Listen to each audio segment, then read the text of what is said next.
अस्सलाम वालेकुम, आप देख रहे हैं वर्ल्ड में हूं आपके साथ जुबैर अली। दोस्तों, इस वक्त तस्वीरें इजराइल के तेल अवीव के सामने से निकल के आ रही हैं। तेल अवीव इस वक्त दोस्तों पूरी तरह से मैदान जंग के अंदर बदल चुका है। तेल अवीव के अंदर इजराइल के खिलाफ भारी मात्रा में विरोध होता हुआ नजर आ रहा है। इजराइल के बेंजामिन नेतन्याहू के खिलाफ लोग प्रदर्शन करते हुए नजर आ रहे हैं। प्रदर्शनकारियों के ऊपर इजराइल के यहूदी पुलिस जो है इस वक्त भारी मात्रा में उनके ऊपर लाठीचार्ज कर रही है, उनको मार रही है, उनको पीट रही है, उनको डिटेन कर रही है, क्योंकि इस वक्त तेल अवीव जंग मैदान में बदल चुका है दोस्तों। वहीं तुर्की के अंदर भी इजराइल के खिलाफ भारी मात्रा में दोस्तों प्रदर्शन प्रोटेस्ट होता हुआ नजर आ रहा है। और एक खबर तो ऐसी सामने निकल कर आई है कि अमेरिका इजराइल का साथ छोड़ता हुआ नजर आ रहा है। अमेरिका ने यह कहा है कि इजराइल ने जो सीरिया के अंदर ईरान की दूतावास पर हमला किया है, ईरान की एम्बेसी के ऊपर हमला किया है, ईरान के तकरीबन 7 लोगों को शहीद किया है, वो हमारी मर्जी के बिना किया है। यानी कि अमेरिका इस बात को कबूल करता हुआ नजर आ रहा है कि इजराइल जो काम कर रहा है वो अमेरिका की मर्जी से कर रहा है। तो जो छोटी बड़ी खबरें सामने निकल कर आई हैं, हर एक खबर से आप लोगों को रूबरू कराऊंगा। हर एक खबर को आप लोग जरूर गौर से सुनिएगा, ताकि आप लोगों को पहलू दर पहलू समझ आ सके कि आखिर कितना कुछ ये कारगुजारी इन दोनों के बीच में होती हुई नजर आ रही है। सबसे पहले दोस्तों हम रुख करते हैं तुर्की के अंदर का। तुर्की के अंदर इस वक्त भारी मात्रा में प्रोटेस्ट होता हुआ नजर आ रहा है। तुर्की की जनता सड़कों पर निकलकर इस्तांबुल के अंदर विरोध करती हुई नजर आ रही है, क्योंकि अभी भी हजारों की तादाद में फिलिस्तीनियों को शहीद करने के बाद भी तुर्की की आंखें नहीं खोल रही हैं। तुर्की इस चीज को नहीं देख पा रहा है कि किस तरह से इजराइल गजा के अंदर नरसंहार कर रहा है, लेकिन बावजूद इसके फिर भी तुर्की इजराइल के साथ अपने संबंधों को बरकरार किया हुआ है और उससे आर्थिक व्यापार पूरी तरह से जारी किया हुआ है। तो इसके खिलाफ में तुर्की के नागरिक जो है प्रदर्शन कर रहे हैं, और उनका कहना यह है कि तुर्की के साथ जितने भी आर्थिक व्यापार किए जा रहे हैं, जितने भी ट्रेड किया जा रहा है, उसको बंद करना चाहिए और तुर्की को पूरी तरह से इजराइल के साथ अपने संबंधों को खत्म कर देना चाहिए। क्योंकि हजारों की तादाद में फिलिस्तीनियों को शहीद करने के बाद भी अगर तुर्की इजराइल के साथ अपने संबंधों को बरकरार रखता है, तो इस पर काफी बड़े और गंभीर सवाल उठाने की जरूरत है दोस्तों। दरअसल क्या कुछ है इस रिपोर्ट में आप लोग देख सकते हैं। इसमें दावा किया जा रहा है कि तुर्की पुलिस ने आज इस्तांबुल में तुर्की के इजराइल के साथ आर्थिक व्यापार के खिलाफ प्रदर्शन कर रहे 40 से अधिक प्रदर्शनकारियों को हिंसक तरीके से तितर बितर किया और गिरफ्तार कर लिया दोस्तों।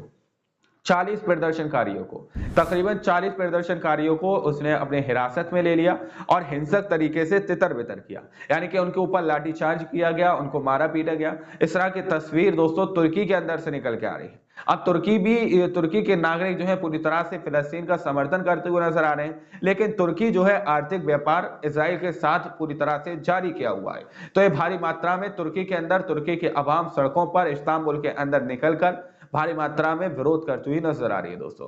तो वहीं इजराइल के तेल अवीव के अंदर भी इस वक्त तेल अवीव जंगे मैदान में बदल चुका है। इजराइल का तेल अवीव इस वक्त भारी मात्रा में यहूदियों से भरा हुआ है दोस्तों।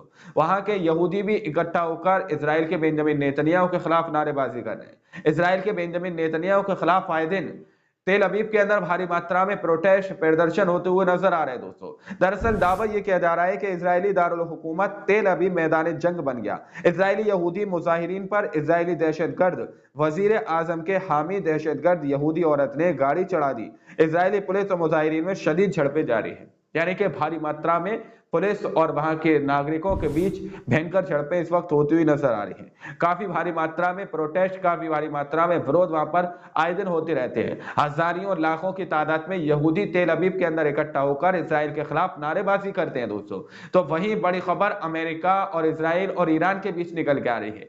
इजराइल ने ईरान की वाणिज्य दूतावास यानी कि एम्बेसी के ऊपर जो हमला किया, जिसमें तकरीबन 7 ईरानी शहीद हुए, जिसके बाद से ईरान ने बदले की घोषणा कर दी दोस्तों। तो उसके बाद से अमेरिका की तरफ से बयान जारी कर दिया गया। अमेरिका और ईरान के बीच एक समझौता हुआ है कि ईरान अमेरिका के ऊपर हमला नहीं करेगा और अमेरिका ईरान का कोई भी हमला नहीं रोकेगा इजराइल के ऊपर होने से। यानी कि ईरान अगर इजराइल के ऊपर हमला करता है तो अमेरिका उसमें किसी भी तरह से बीच में रोक बनकर खड़ा नहीं होगा। अमेरिका ने इस बात को क्लियर कर दिया। दरअसल इस रिपोर्ट के अंदर यह दावा किया जा रहा है कि ईरान और अमेरिका के बीच समझौता, ईरान किसी भी अमेरिकी ठिकानों को अपना निशाना नहीं बनाएगा और इजराइल ने सीरिया में अमेरिका की इजाजत के बिना ईरान पर हमला किया, तो अब अमेरिका ईरानी हमले को इजराइल के ऊपर होने से नहीं रोकेगा। तो अब कब और कहां कैसे इंतजार करें।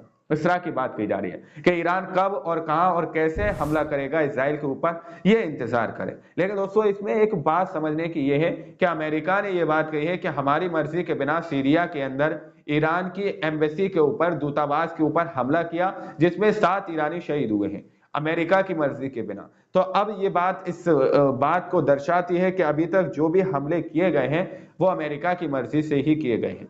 लेकिन अमेरिका यहां पर कह रहा है कि हमारी मर्जी के बिना हमले हुए, इसलिए हम ईरान का कोई हमला इजराइल के ऊपर होने से नहीं रोकेंगे। दोस्तों इस तरह की बात अमेरिका ने कही है, इस रिपोर्ट के आधार पर यह बात कही जा रही है। हालांकि खबर क्या है वो आपके सामने हमने रख दी है दोस्तों। वहीं दोस्तों हिजबुल्लाह भी इस वक्त बदले की आग में चलता हुआ नजर आ रहा है। हिजबुल्लाह ने ईरानियों के ऊपर यह निर्भर कर दिया है कि कब ईरानी इजराइल के ऊपर हमला करेंगे।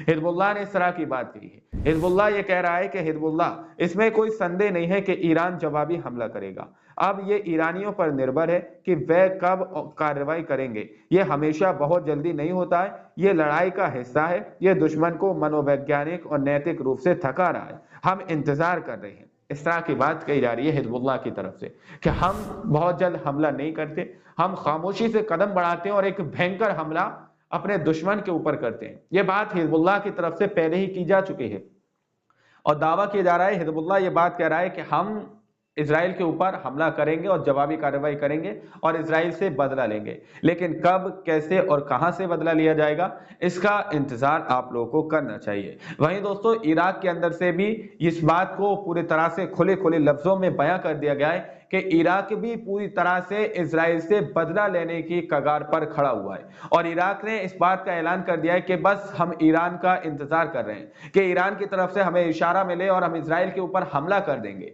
इजराइल के ऊपर हमारी तरफ से मिसाइलें दागना शुरू कर दी जाएंगी। इराक के मोबिलाइजेशन फोर्सेस की तरफ से, चीफ ऑफ स्टाफ की तरफ से यह बात कही जा रही है कि हम इजराइल के ऊपर अपनी मिसाइलों का निशाना साध कर बैठे हुए हैं।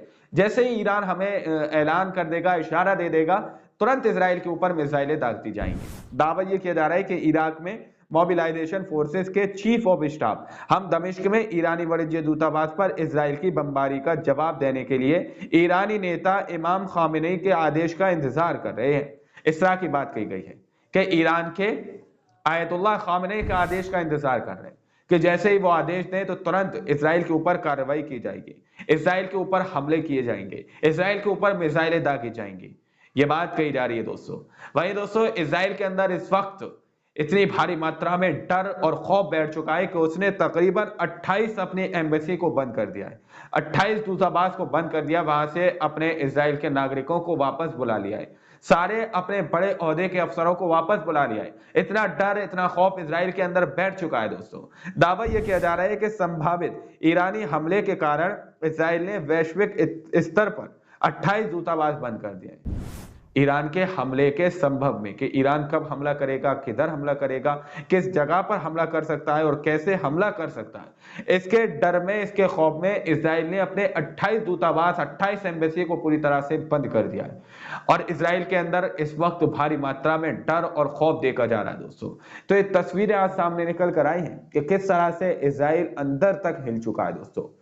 ये खबरें सामने निकल कर आई हैं, ये अपडेट। बाकी आप लोग क्या सोचते हैं रिपोर्टों के बारे में, अपनी राय कमेंट सेक्शन में हमें जरूर दीजिएगा। मिलते हैं अगली वीडियो में, जब तक के लिए अपना ख्याल रखिएगा।